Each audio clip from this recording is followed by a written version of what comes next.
तो खूप आज्ञाधारक आहे असं आपण जेव्हा म्हणतो ना, तर त्याच्यापुढे पण शब्द लावायला हवा.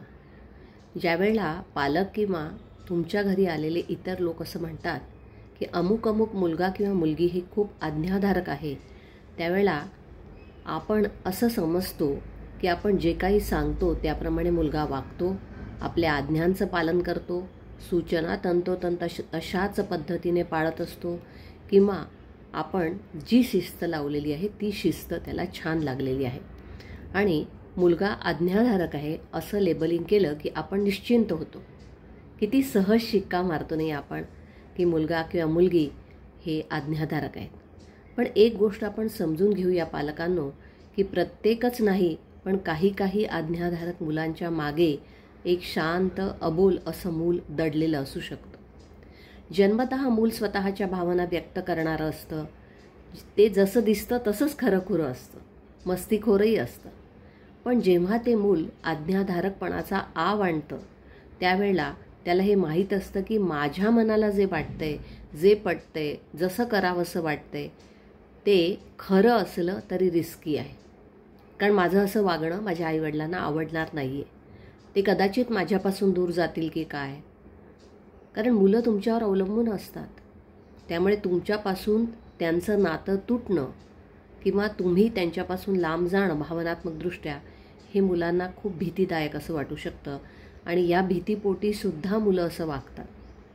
काही काही वेळेला पालकांना असं वाटतं की मुलांना आमच्याविषयी खूप आदर आहे, आमच्याविषयी खूप धाक आहे, आमचा फार दरारा आहे म्हणून मुलं असं वागतात. तर प्रत्येकच वेळेला ते खरं असतं असं नाही. कारण मुलांना असं वाटत असतं की आपल्याला आपल्या आईवडिलांना आवडतं तसंच वागणं आवश्यक आहे.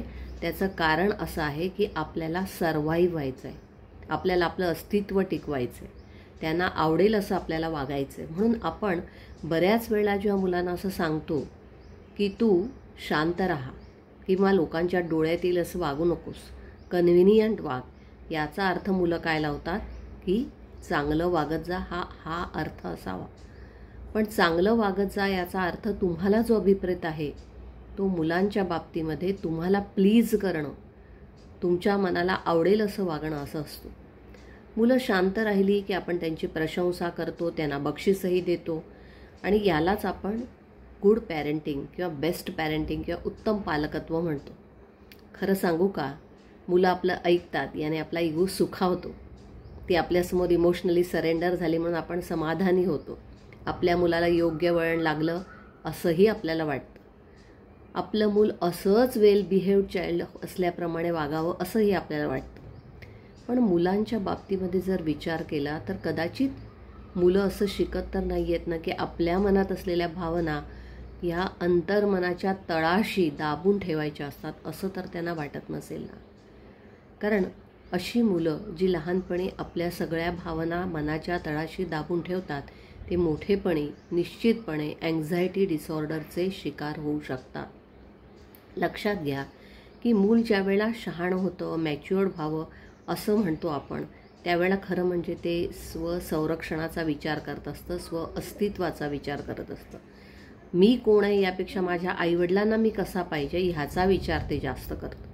तेव्हा आपण आपल्या मुलांच्या बाबतीमध्ये त्यांच्या भावना व्यक्त न होऊ देता त्या दाबून टाकण्याला जर आपण शिस्त समजत असू किंवा आज्ञाधारकपण समजत असू तर मला असं वाटतं की हे थोडंसं धोकादायक किंवा जोखमीचं आहे. मग आपण मुलांना कसं वाढवायला हवं आहे, तर मी कितीही चुकलो, अयशस्वी झालो, मला नाही जमली एखादी गोष्ट, तरी माझ्या यशावरती माझी किंमत ठरणार नाही आहे. तर मी माझ्या आईवडिलांना हवं आहे, त्यांचं माझ्यावर प्रेम आहे, ते माझं आणि त्यांचं प्रेम हे केवळ आणि केवळ त्यांच्या सूचना देण्यावर, आज्ञाधारकपणावर मोजत नाही आहेत. हा ॲश्युअरन्स पालकांनो मुलांना आपल्याला द्यायचा आहे. त्यामुळे माझं मूल आज्ञाधारक आहे म्हणत असताना ते स्वतःच्या भावना तळाशी दाबून तर ठेवत नाही आहे ना, ते रिअल न वागता मुखवटा धारण करून तुमचा इगो सुखावण्यासाठी तर तसं वागत नाही ना, हे तपासून पाहायला पाहिजे. कारण मुलं जशी नॅचरली वागत आहेत, मुलांमध्ये जे नैसर्गिक उपजतपण आहे तेही बाहेर यायला पाहिजे. दरवेळेला आपल्या शिस्तीखाली, आपल्या आज्ञेखाली आपण त्यांना दाबून ठेवलं तर त्यांचं नैसर्गिक रंग त्यांचं नैसर्गिक असणं हे आपल्या हातून कदाचित निसटून जाऊ शकेल.